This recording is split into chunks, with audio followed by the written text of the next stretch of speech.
I will start this video with a simple definition. What is proto-metal? Well, the first part of the term is Greek and has two meanings, either basic and fundamental, or in the earliest stages of development. Initially, let's place more emphasis on the first part of the definition. So proto-metal is heavy metal in its early, unformed, raw, unrefined, crude form. It is the heavy metal that was created without, or with very few, reference points. Most of the bands that fall into this category were not named as such during the time they released the songs we will see here. The term proto-metal was given to them later. Of course, there is also the part of proto that refers to the first, the initial. From this perspective, proto-metal can also be defined as that which influenced the artists who followed, meaning something that, although it is clearly not heavy metal, showed the way to many musicians who listened to it, practically representing the grandfather of the metal we listen to today. Now, based on this separation, I think I should split this video into two parts. In the first part, I will examine anything that can be called a predecessor, inspiration, forerunner of metal, and to make this indisputable, I will talk about sounds that were heard and released before February 13th, 1970, that is before the date when Black Sabbath released their first self-titled album. That is the date when heavy metal, according to, well, everyone, started its long and winding road. In this first video, I will examine sounds that in one way or another led to this release. So, this video will correspond mostly to the second part of the definition. On the second part of the video, I will talk about things that came out after the first Sabbath album when the sound of the four from Birmingham, which according to the books, caught on very quickly with the young people of the time, despite the fact that it had no promotion from the radio, started being heard by quite a few people. But that will come later. Let's stick to this video for the time being, and let me make one last clarification. When I say that in this video there will be songs that led to the sound of Black Sabbath, it doesn't necessarily mean that Sabbath themselves listened to these songs. It is impossible to know exactly what they were listening to. Back then, mostly Tony Iommi and Geezer Butler, that is, the songwriting duo of the band. So, I will mention things that they might have heard, or they might not have heard, because they were so underground that never reached their ears. Anyway, I believe that all the songs and bands that I will mention here are pieces of a puzzle that led in one way or another to this boundary-pushing release. Songs that somehow influenced certain musicians, leading to this style of music we call metal. So, let's get started. It could be a spoonful of coffee. Could be. If we want to define a starting point for heavy metal or for heavy-sounding rock in general, we should go back to the 1950s and talk about two types of music that were popular at the time. I'm talking about the blues and rock and roll. From the blues side, I think the musicians who stand out are Muddy Waters and Howlin' Wolf. These two musicians, first and foremost, helped transition from the acoustic blues of the Mississippi Delta to the electric blues of Chicago, while directly inspiring many excellent artists whom we will mention in our narrative, mostly, of course, from the other side of the Atlantic. Listen, for example, to the song Spoonful by Howlin' Wolf, with its characteristic and particularly heavy guitar riff for its time, but also the classic Mannish Boy by Muddy Waters, with its staccato riffs and the stopping-starting rhythm. It could be a spoonful.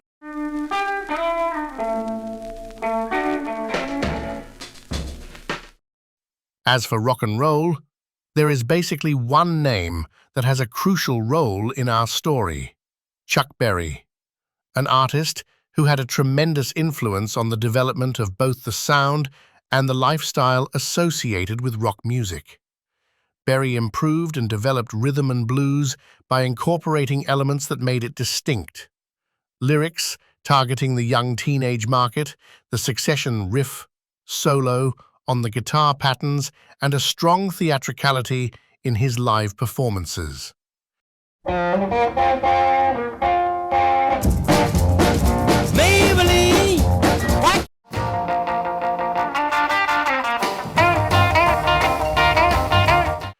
We must, of course, say that for many, the first number, which is said to define the clear distinction between simple rock and heavy rock, is a song released in 1958, a small revolution lasting 2 minutes and 25 seconds. I'm talking about Rumble by the guitarist Link Wray. Why revolution? Because that's just the first music piece that used both tremolo and distortion on the electric guitar. It is therefore rightly considered pivotal for what was to follow.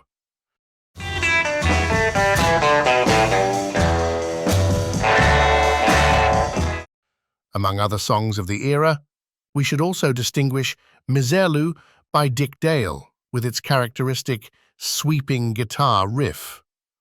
Louie Louie, initially by Richard Berry, and later in the much more famous version by the Kingsmen, and finally Summertime Blues by Eddie Cochran, which we will soon find again in our story, but in a completely different context and with a much different sound.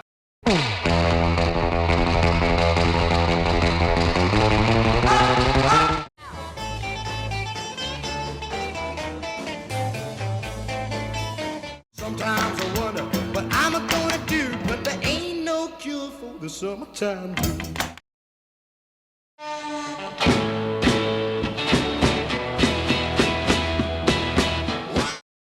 Next stop on our journey is the so-called British invasion. That is, the name that described the huge success achieved in America in the early years of the 60s by a series of British bands such as the Beatles, the Rolling Stones, the Animals, the Who, and the Kinks, who, as we promptly learned in the 80s, wrote the first hard rock song ever, You Really Got Me, to which we should add its twin sibling All Day and All of the Night.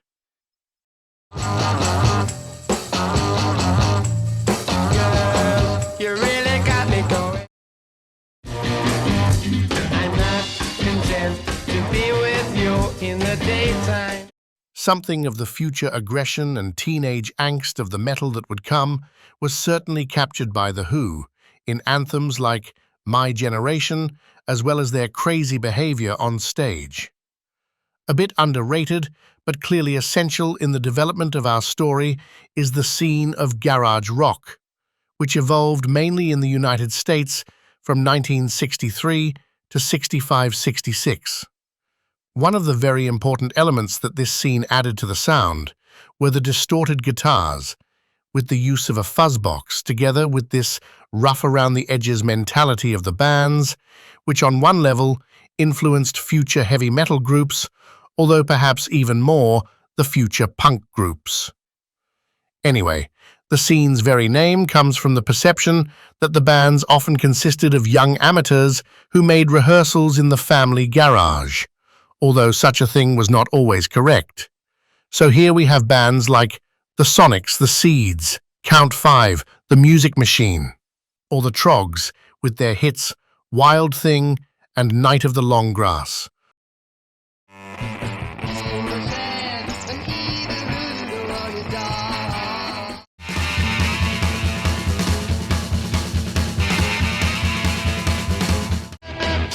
Can't seem to talk about the things that bother me. Seem to be what everybody has.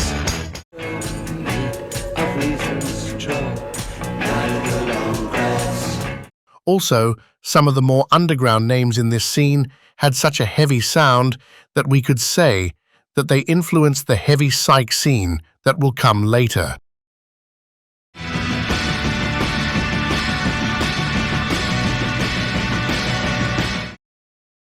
The next chapter of our story is psychedelic rock. Practically, it is defined as the effort of the musicians to create in sound the psychedelic experience provided by hallucinogenics. Typically, it started with songs from bands of the British invasion, like Heart Full of Soul by the Yardbirds, or Norwegian Wood by the Beatles, both of which were released in 1965. It was a type of music that experimented with many things, such as, for example, unusual and exotic instruments like the sitar, orchestras, strings or mellotron, strange sound effects, and, naturally, an increasingly greater distortion in the sound of the guitar. One of the first to experiment with that last part is the great Frank Zappa with his song Who Are the Brain Police from his legendary debut, which was released in the summer of 1966. Who are the brain police? But if we want to define the first album which clearly showed the direction that was to come and which has been proven to have influenced a very large group of future heavy metal guitarists, this can only be Are You Experienced by Jimi Hendrix, which was released on May 12, 1967. Here, we are talking about an album that serves as a threshold, an album for which there is a before and an after. Jimi Hendrix is the first to do two things. First of all, he places the electric guitar at the center of the stage and makes it the leading protagonist of his songs, as well as his live performances. It is clear that he is the first who uses the guitar this way so that it draws all the attention of the audience more than the vocals, more than anything else. And secondly, he is also the first one who raised the distortion to levels literally never heard before. The stories circulating about the recording of Are You Experienced in London are legendary. The technicians in the studio couldn't believe what they were hearing. They considered it cacophony and noise pollution. The volume levels were so high and the distortions so intense that even the sound professionals themselves couldn't handle it. Of course, keep in mind that we are talking about the winter of 66 to 67.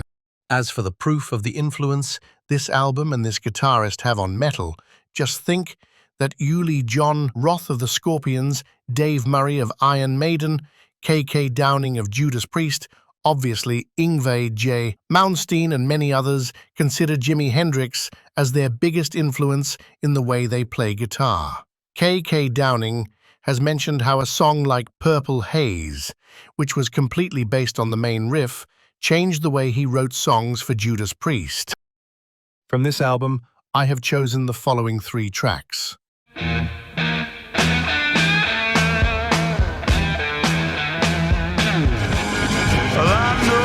I know, you probably scream and cry. Feel like I'm living at the bottom of the grave. 9 days after the release of Jimi's album, a super trio of musicians entered the studio. Up until then, they played classic electric blues. I don't know to what extent they listened to Hendrix while recording.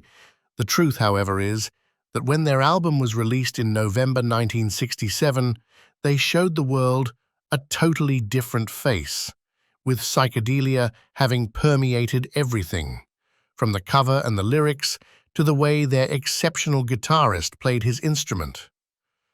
Obviously, I am talking about Disraeli Gears by Cream, the second major album pillar for heavy metal music. The proto-metal pieces like Sunshine of Your Love, Tales of Brave Ulysses, and We Are Going Wrong influenced the bands who listened to them almost to the same extent as those of Jimi.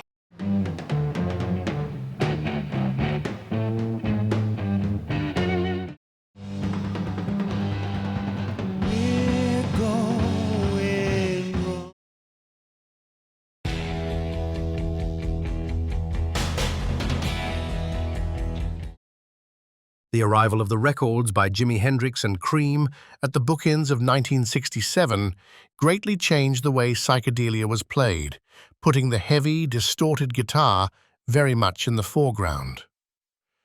We didn't need to wait long to see the results. Already in June of 67, Vanilla Fudge will release a cover of You Keep Me Hanging On by the Supremes, which is so heavy that it is considered one of the classic proto-metal tracks.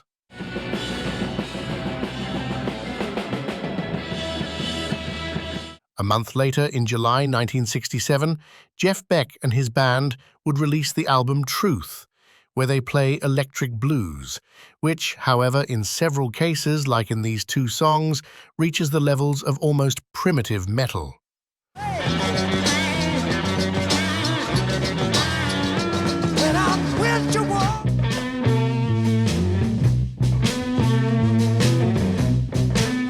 Meanwhile, a very interesting exchange of sounds was taking place between two of the greatest British bands of the era.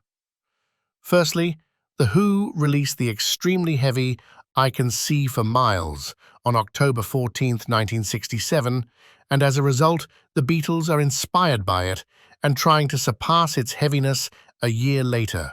As part of the White Album, they released the song Helter Skelter, which many actually consider as the first heavy metal song ever created.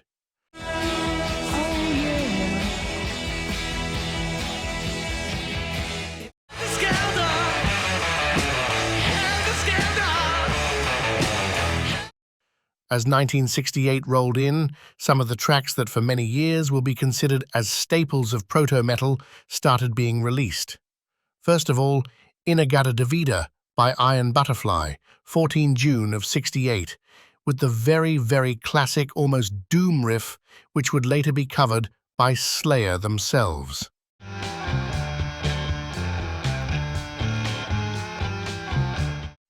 Fire by The Crazy World of Arthur Brown, although it had much more keyboards than guitar, through the very wild way in which the quite aggressive lyrics were delivered, plus the appearance of Arthur Brown himself, influenced many heavy metal bands in the future. Fire to destroy all you've done. And of course that year, we also had the number which, according to so many sources, coined the term heavy metal. Born to be Wild by Steppenwolf, a song that compared to others that we will present here is not that heavy. But it is the place where the first appearance of the term heavy metal happened in a musical context, as it had previously been used in both chemistry and literature. I like smoking lightning. Heavy metal thunder. Another number that I need to mention from 1968 is If 6 Was 9, again by Jimi Hendrix, which had this stop-start rhythm and a very intense, thick sound on the guitar. Now if a 6 turned out to be 9. 1969 was also full of tracks later placed in the proto-metal category, with the most notable being, of course, Kick Out the Jams by MC5, which for many years was considered as one of the first heavy metal songs ever released, although I should say that it similarly influenced punk rock.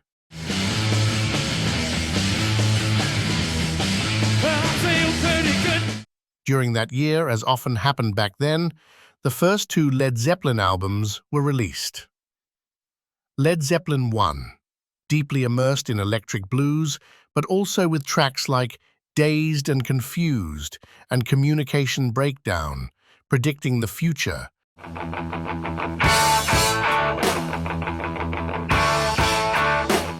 And Led Zeppelin 2, which has a more evolved and multifaceted sound and is clearly the heaviest album Led Zeppelin ever released, and consequently the one that influenced heavy metal the most. Also, in 1969, we had one of the first albums of what will later be called progressive rock, In the Court of the Crimson King by King Crimson. In that release, various innovative styles appear for the first time, and on one of the tracks, the heavy guitar and distorted vocal delivery are perfectly combined musically at a level that we had never heard before. Although from a very different path, the proto-metal sound is definitely approached here as well.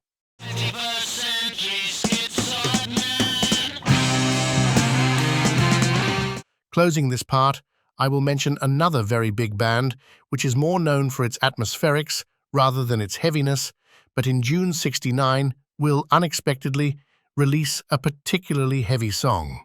I'm talking about Pink Floyd. with the Nile Song.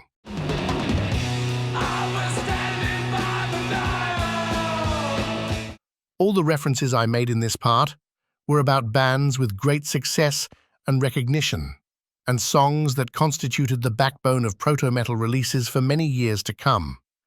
The thing is, there is more than just this, and it's time to dig a little deeper.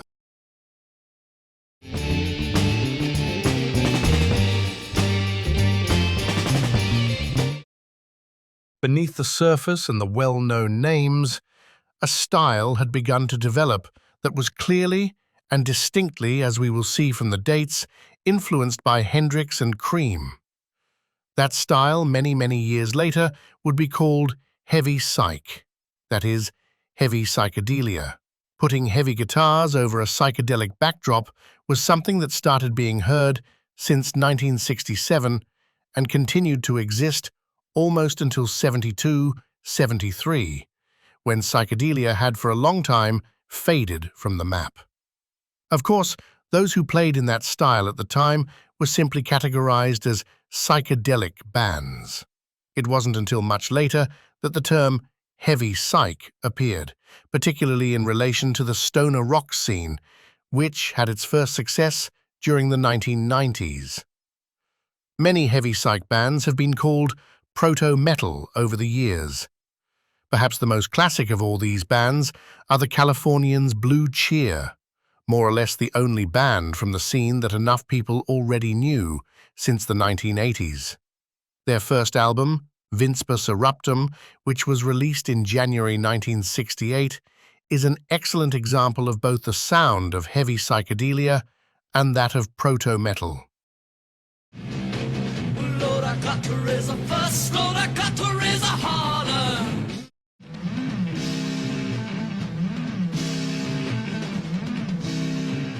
However, this group is only the tip of a rather large, albeit for most people, hidden iceberg.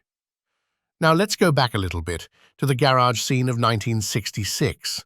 There, some bands, quite underground, probably without even realizing it themselves, sounded so heavy that today, when we hear them, we say that they practically predicted both heavy psych and, as unlikely as it may seem, heavy metal itself. And I'm not talking about the classic fuzz distortion that most garage bands used. I am talking about something more. Listen, for example, to the track I Mean It, released in October 1966 by Him and the Others, an unknown British garage band. Oh, baby, I mean it. Or Mud in Your Eye by Les Fleurs de Lis, which came out about a month later.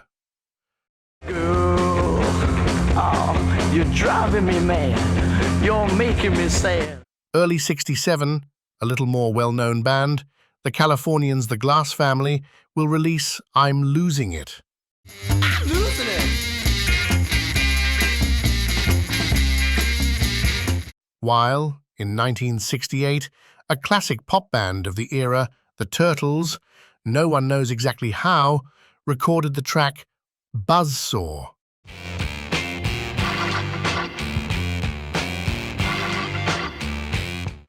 Also, Dave Allen and the Arrows, exactly when I couldn't find out, will release The Devil's Rumble.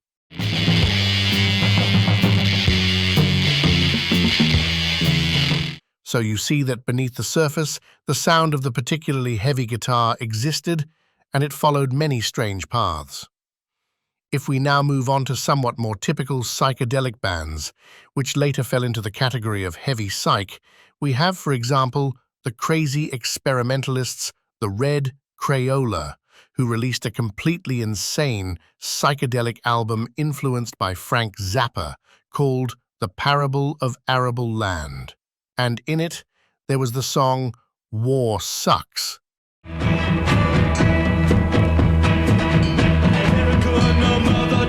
Another characteristic example is the Californian band Clear Light, who will release their excellent self-titled debut shortly after the end of the Summer of Love, in October 1967.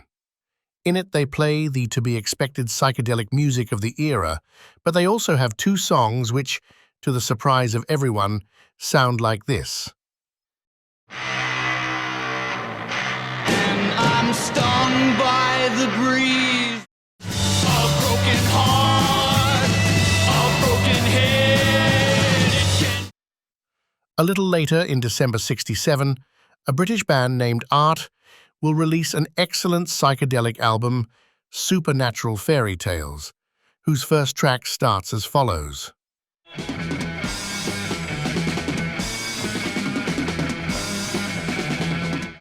And shortly after, in March 1968, the American band Savage Resurrection will start their own psychedelic album, something like this.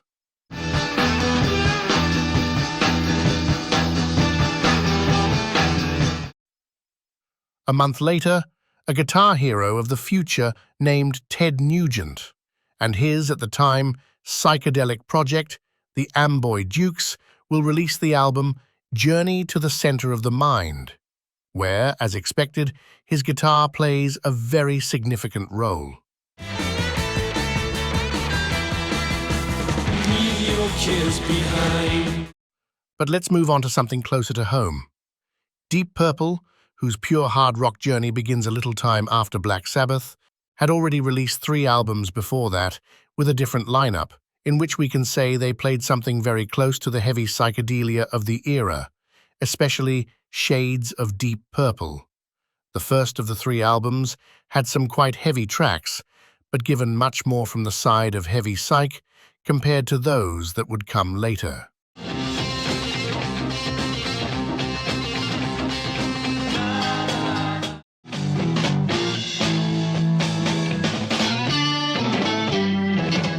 A little-known band from Colorado named Dragonfly released their eponymous debut on November of 1968. Definitely ahead of its time, it creates a sound full of deliciously fuzzy lead guitars that mostly evoke the bands we will see on the second part of the video.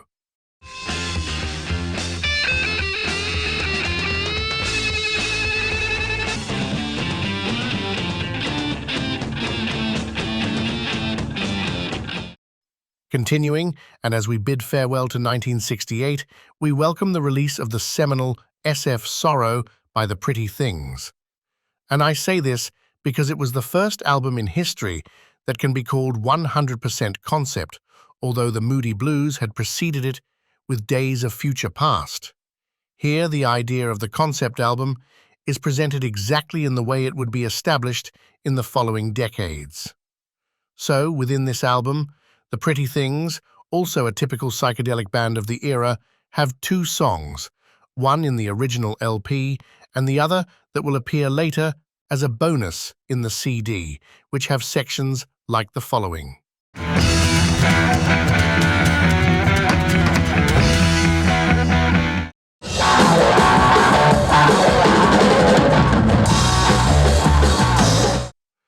Shortly after, and exactly at the beginning of 1969, a band from the Netherlands named Sound of Imke released a single, this one. It's a dream. It's a dream. With such a title and such a sound, it's no coincidence that they were named the Motorhead of the 1960s. Spooky Tooth, a band that emerged from a transformation of art that we just saw and will later be known by the cover of their song Better by You, Better Than Me by Judas Priest, released the album Spooky 2, in which they play a lot of typical bluesy heavy psych with tracks like these.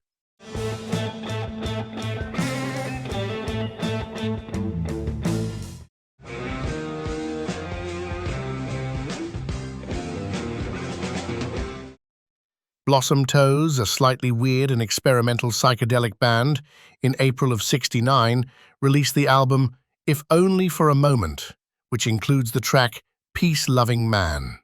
Listen to how it begins.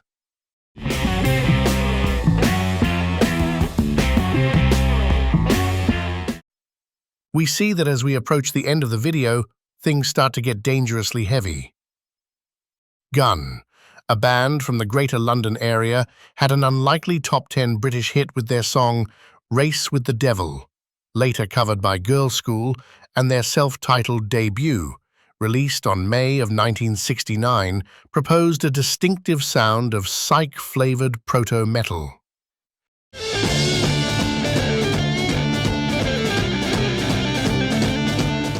In June '69, the first album by the band that, in my opinion, resembled early Black Sabbath more than anything else here, will be released. I'm talking about the Edgar Broughton Band from Warwick and Wassa Wassa, which came out on June 6, an excellent example of heavy psychedelia influenced by Captain Beefheart and Frank Zappa, in which we find heavy riffs, wild vocals, and blasphemous lyrics. What more do we want?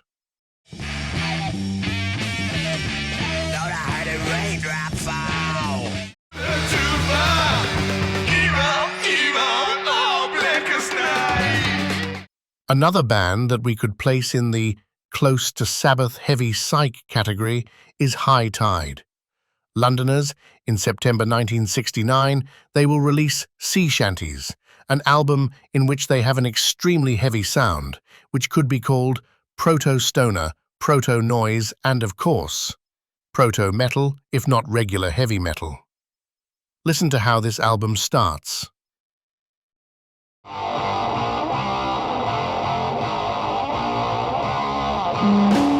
So we see that proto-metal before Sabbath was not just helter-skelter, it was not just blue cheer, it was not just born to be wild. There is a lot of material in there, and I'm sure that the more we search, the more we find. And if all this happened before Sabbath, just wait to see what will happen after them. Well, it's 1969, okay. Coven, a psychedelic band from Chicago with a female lead singer, is often referred to as proto-metal due to the very strong occult tone of their debut album, Witchcraft Destroys Minds and Reaps Souls, which was released in November 1969. I'll tell you just one thing. The opening track of the album is called Black Sabbath. The problem is that the band's sound is not even remotely heavy. It is typical American folky acid psych, particularly interesting, catchy, but not heavy at all. If Sabbath were influenced by them, it was only in the style and not in the sound. On August 5, 1969, Iggy Pop's first legendary band, the Stooges, released their debut self-titled album, which in recent years has also begun to be mentioned within the discussion about proto-metal. Personally, although I do not doubt the artistic value of the work in any way, I cannot see it. It is definitely aggressive and at times quite heavy garage psych, which has influenced countless punk, hardcore punk, alternative, and gothic rock bands, and perhaps some metal as well, but I didn't feel it fit for this video. In fact, I would say that the next work by the band from Detroit, Funhouse, July 1970, is clearly more proto-metal than the debut.